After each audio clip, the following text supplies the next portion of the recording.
my geniuses. How are you doing? My geniuses, I want to talk to you a little. When you were small, like me, did they tell you that angels were in the sky? Well, that is what they told me. But I believe that I have an earth angel and she is with me today. When I came to America with my son Tajay years ago, she took care of us. She invited me to her house, of course, Taj as well, and she provided for us free of cost for Thanksgiving. When I was cold, she made sure that I had scarves. Her classroom was right next to mine, and if I had problems, she would just be there for me. I am telling you, she made my life so much easier. And as such, I am so happy that she is the first born American to be on the power of education. Because with me today is a lady that is kind, considerate, humble, dedicated, brilliant, and she is an awesome teacher.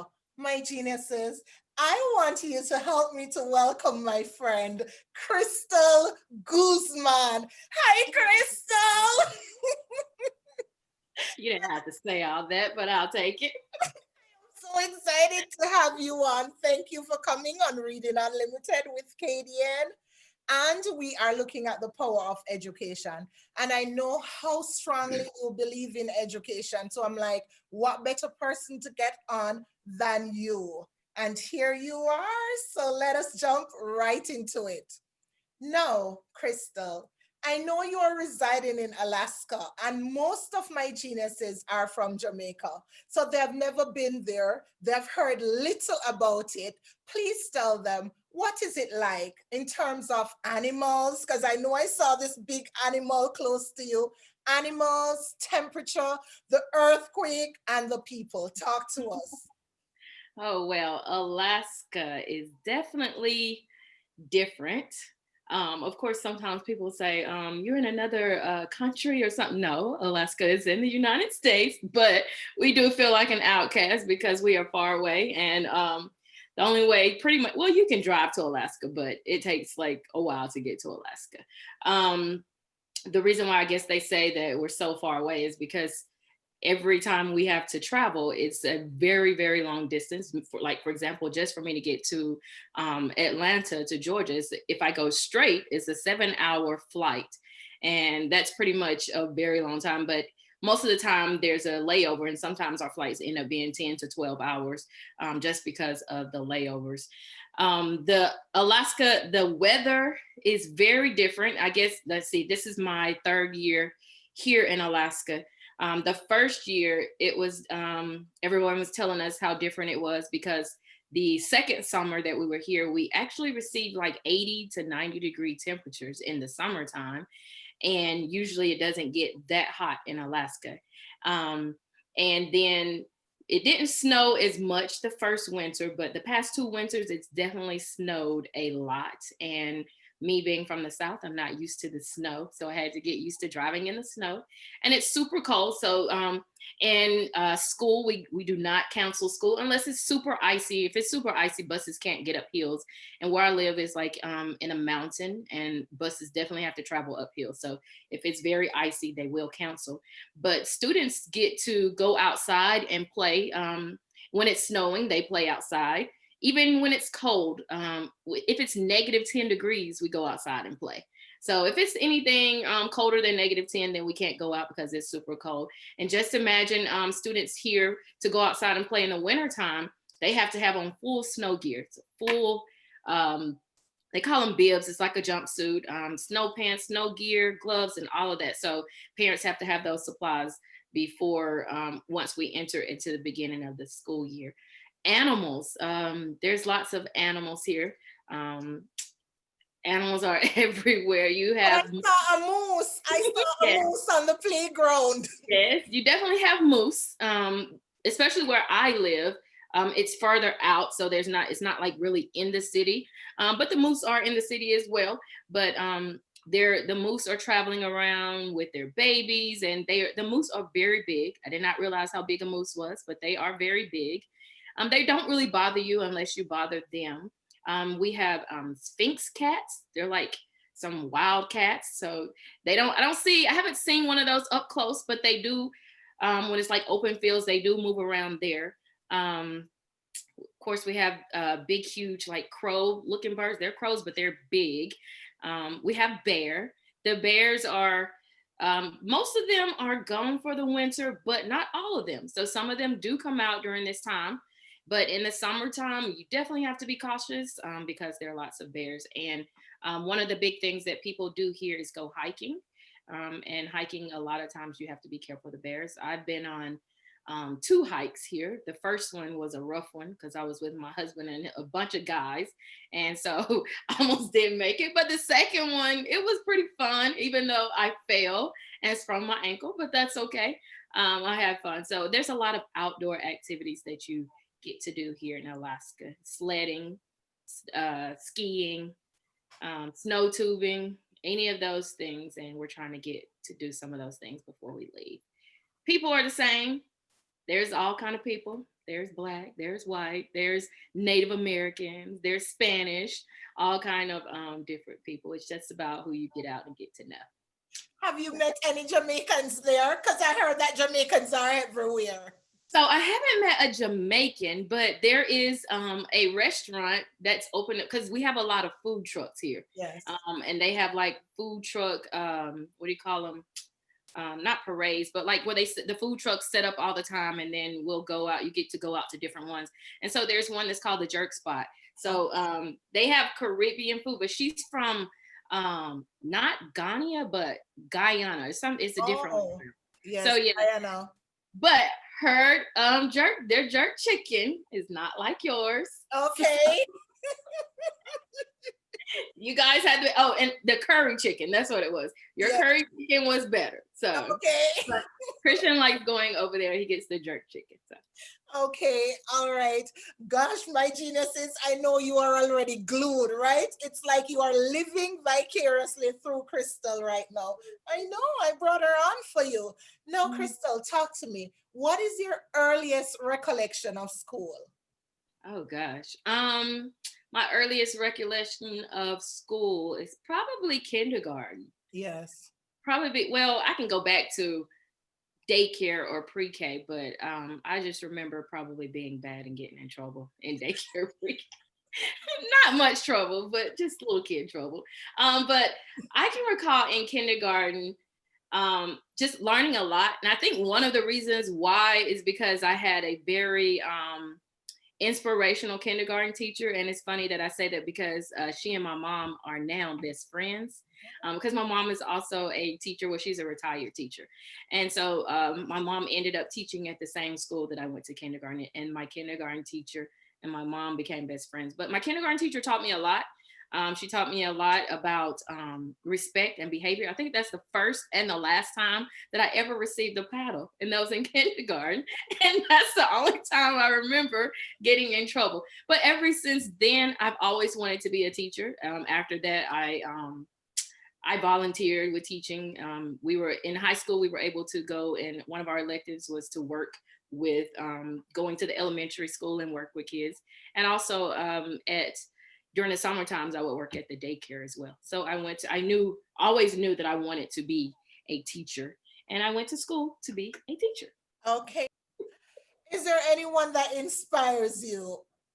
Well, like I just explained, there's one person that was my kindergarten teacher. She was a very big inspiration to me during my time, and as well as growing up. And she's also, actually, when I moved to North Carolina and I taught kindergarten, she was retiring. So she actually gave me all of her kindergarten stuff because she was a kindergarten teacher. So she gave me all of her kindergarten things. So she's been a big inspiration for me. Well, I don't know if that case you gave me, she gave it to you, but I still have it.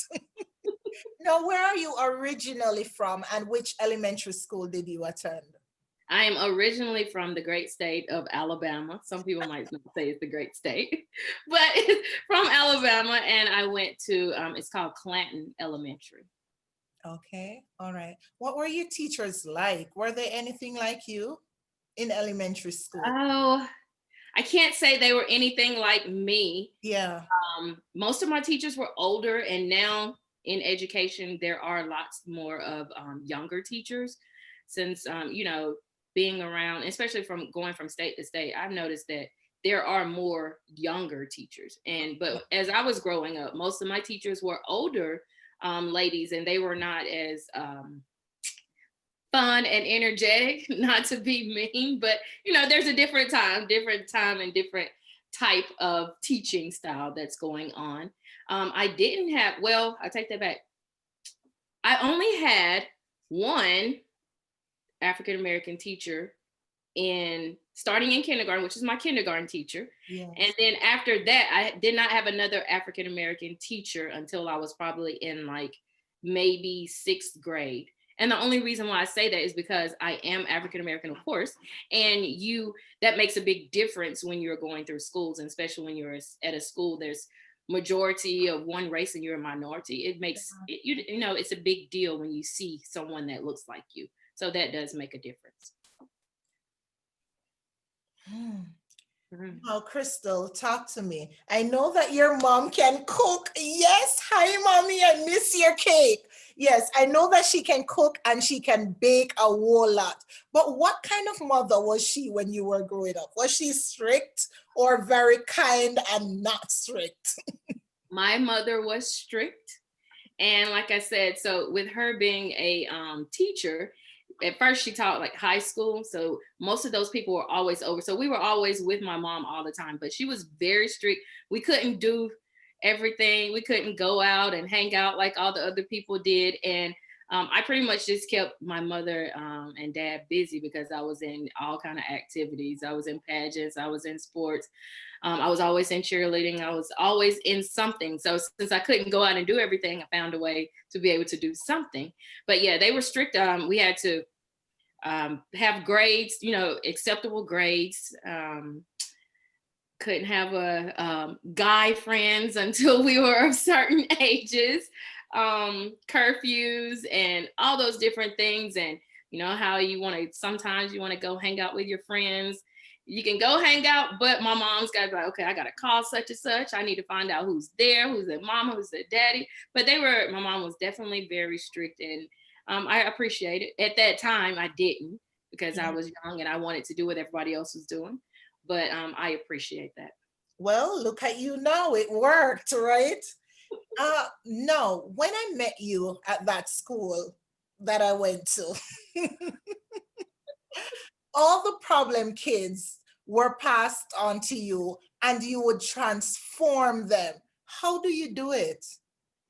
I think the major thing is creating the positive relationship, just allowing that kid to know that each day is a new day, for one. Number two is let them know I'm not playing games with you. We can have fun. I'm strict. We can have fun, but you're going to be respectful. And so as I'm respectful to them, they are, giving me back that same respect. And just letting them know that Miss Guzman is going to be there regardless of what happens. Even if it's bad, we have to work it out and create some type of way to come back.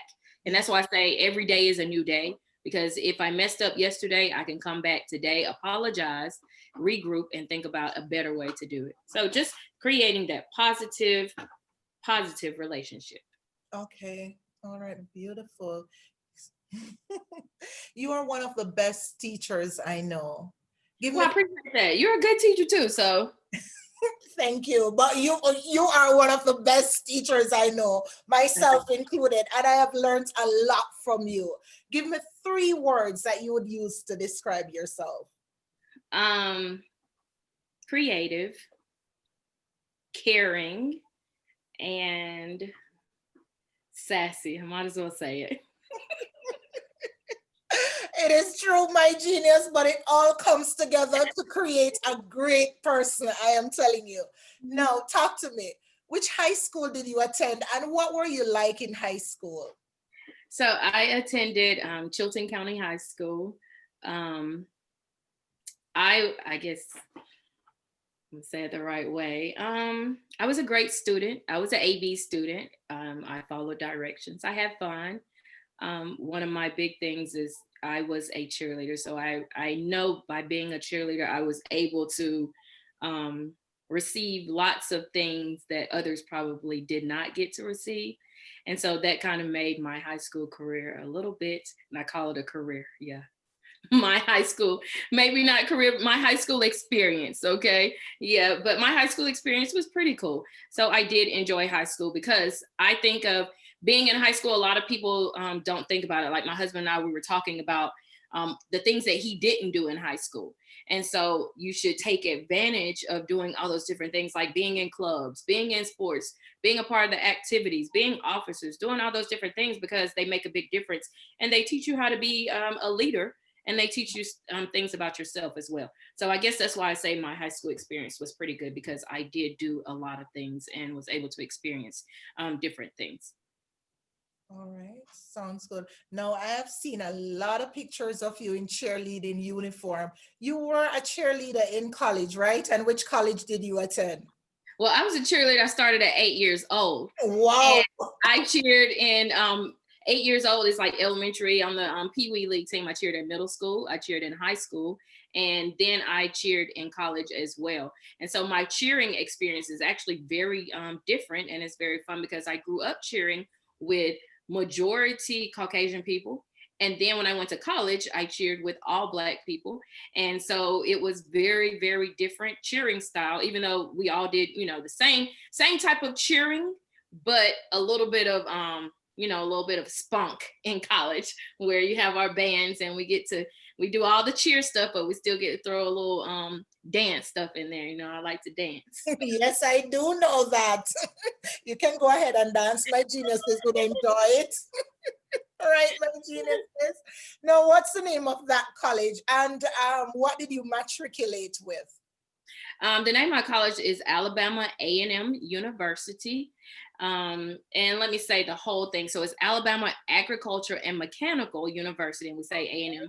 And it is located, it's Huntsville, Alabama, but our school is located in Normal, Alabama, which is our small town, and our school has its own little city. So we are Normal, Alabama, but that is inside of Huntsville, Alabama. And I majored in elementary education there. Beautiful. That was great. What is your first teaching experience like? And I don't know if you want to mention the school that you taught at first. If not, Oh, no problem. Let's see. My first teaching experience was in Atlanta, Georgia. The school is no longer there because they kind of broke those schools down and rezoned, and there's a different school. So my first year, I definitely learned a lot. My first year, I even received some of the behavior kids. So that might have a big impact on how I deal with behavior kids now, because I had to learn that from the beginning, because I did teach in a rough neighborhood. yeah. But I had some strong African-American teachers who helped me out a lot. So like you say, angels, they may have been my angels as well, because I still talk to some of them now. They taught me a lot about, how to talk, being professional, how to handle situations with parents in the right way, how to just deal with behaviors in students that might be having different type of emotional behaviors that are not just, oh, this student is like, sometimes people want to say, oh, they're just bad. It's not bad. They might just be actually going through something. So I definitely learned a lot from those people, and learn how to work well with other colleagues, because those are some pretty cool people. Okay. All right. Now I'm going to venture a little in your personal life. You had a wedding that was way bigger or fancier to me than Keisha, Oh. because that was televised years ago. But I saw videos and pictures of your wedding, and it was something to talk about. Now, what does it feel like to be a military wife? It's difficult. We do have rough times being a military wife, especially, like, for example, my husband works long hours sometimes. And so that leaves me here by myself because we don't have kids yet. So we just have a dog. Then there are times when he has to go on duty. That means that he has to leave for a certain amount of time, maybe going to another state or to another country or anything. And he could be gone from anywhere up to from like 3 weeks up to like a year or so. He hasn't been gone for a year yet. I think the most he's been gone from me was probably maybe 3 months, a little bit longer than that. It could be a little bit longer than that, but it does become hard because then you move from place to place and then you don't have family. So then you have to recreate relationships over and over. And then we have to try to keep building our relationship over and over because we keep getting separated, as husband and wife. So it has been a difficult journey, but we continue to practice. And one good thing about the military is they do provide you that type of support if it's needed with your families. Okay, beautiful. And by the way, guys, I know her husband naturally because she invited me over for Thanksgiving. And his best friend is Jamaican. I still hope that he is. Yes, All he does right. have a Jamaican friend. Yes. All right. Tell my geniuses why education is important. Education is important because I feel like if you don't have all the tools that you need to succeed, then it's going to be very hard and difficult for you to make it in this life. And you receive those tools from your education, not just saying, because I went to school. No, education is one, you need to learn to read and write, of course. That's very important because sometimes we have kids who might come to third grade and don't know how to read. And that hinders you when you become an adult. And not saying that you have to go to school and graduate from high school and then go to college. College is not necessarily always perfect for everyone, but there's always technical colleges where you learn how to be a mechanic and you learn how to do those different things. So there's all different types of educational opportunities that are out there for you. So you want to make sure that you keep education at the forefront of your life and of your thoughts and everything that you want to do. Yeah, beautiful. Just beautiful. Now, Chrystal, what do you do for fun? I sleep. No, well, since being here in Alaska for fun, I really don't do much because I don't like being outside all the time in the snow. But one of the things we do like to do for fun, if I was somewhere where I can do these things, I do like to go to the park. And I know this sounds crazy, but to go running and things like that, I do. And that is fun to me. I like to go bowling. I like to, what's another fun thing? I definitely like to have game night because Uno is my favorite game. So that is something I do for fun. Play Uno. And trying to think, what else do I do for fun? I do a lot of adult things for fun, just adult, hanging out with my friends, talking and laughing with the girls, and shopping. So that's my adult fun. Okay. All right. Now, tell me about a tragedy that you have experienced. Oh boy. Um, I know there was one that hit you hard, the death of that cousin that you like so much. I have a few tragedies. I'll share one that changed my life. A tragedy where previously, I'll go back. So when I moved to Georgia to teach school, which was probably like 2007, and I was dating someone, I had a boyfriend, and he eventually moved to Georgia with me in like 2008, and we went to the same college and everything. So we went back to visit our college one weekend, and an incident happened. And we actually had gotten engaged, so we were supposed to be married within like the next year or so. But there was an incident happen where he got killed. So my fiance, then he got killed, and that definitely changed my life because I had things planned out and set up the way that my future was going to go, and it did not happen because I lost that person and we did not get to do those things. So that definitely changed my life and how I viewed lots of different things. And it made me a different person a little bit. I lost my way for a second, but I had to come back and just realize that, sometimes things happen and we can't control everything. But yes, that is definitely a very tragic situation that has had a big impact on my life.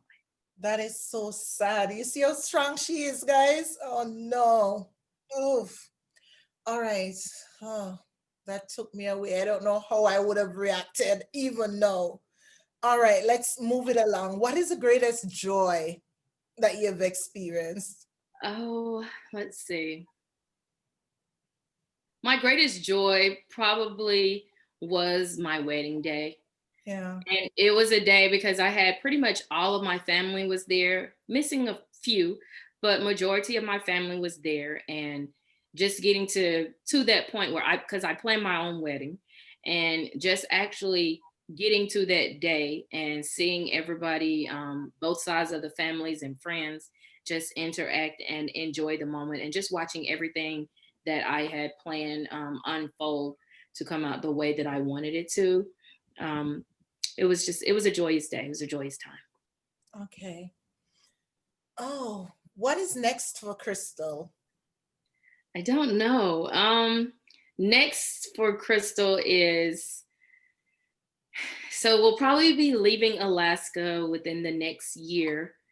Well, yeah, so August, or could be before August. So wherever we go, I don't know if I'll teach or what I'll do. Most likely I will teach. I don't know how that's gonna look. But right now I'm just living in the moment and going with the flow, because the military kind of runs what I do, because I had other plans for Chrystal, but you never know what might happen. So we just have to wait and see. Well, I am sure that my geniuses have been educated and inspired as well as entertained. Now, what are your final thoughts? My final thoughts. I appreciate you for having me on your channel today, and I hope, I hope to, be able to see some of your geniuses on your channel. I think I've seen a few on some of the little. I think you had a challenge or something one day. I saw a few of them, and also see the comments where they talk about how great of a teacher that you are. And I hope that you succeed in whatever you're doing with your channel, whatever your goals are with your channel. And then I have a friend, because before, when you met me, I had a friend that you loved so much, and one of my tragedies is when he did pass away, little Pepper. So I was able to get another little friend, and he's been bothering me the whole time. So I want to show him to you. Oh, he's so cute. And his name is Kylo. He is a poodle. Hi, He's Kylo. here bothering me the whole time. So if I'm looking down, that is why he was messing with things. So this is Kylo. He's a poodle. He's a big poodle. He's a big guy. I just had to show him to you. Maybe you'll get to meet him one day. So Yes, he's and I pretty big. know my geniuses will love that. He is so cute. Hi, Kylo. Yeah, but I loved Pepper. You remember Pepper? So fluffy, so nice. Pepper was Yeah. always in my lap and Tajay's lap. Well, Kylo, Everybody loves Pepper. yeah, yes, Pepper was really friendly. Yeah. Well, Chrystal, it has been a pleasure having you on my program. I miss you, and I thank you so very much for the impact you have created on my life, on my teaching journey here. It has not always been easy, but you've always been there. And even being in Alaska now, I know that I can take the phone up and I can call you or I can text you, and whatever I am going through, you will make me feel better. So I still believe that you're my earth angel, and I want to thank you, thank you, thank you wholeheartedly. And I wanted to send hugs to you, not only to you, but also to Taj as well. So hello, Taj. You will like that. Oh no. So my geniuses, oh, don't forget, guys, if you haven't yet purchased a copy of my book, it's on Amazon. So make sure you go there and you grab a copy of The Immigrant Child. Okay. Yes, I have my copy. Get one too. I know you do. Now, guys, have you been looking in that mirror? Have you been telling yourself great things? You're beautiful. You're kind. You're awesome. You're talented. You're brilliant. Have you been kind to yourself? I hope so. But in so doing, be kind to others. And if you have nothing good to say about people, please say absolutely nothing at all. Have yourselves a great day. Bye.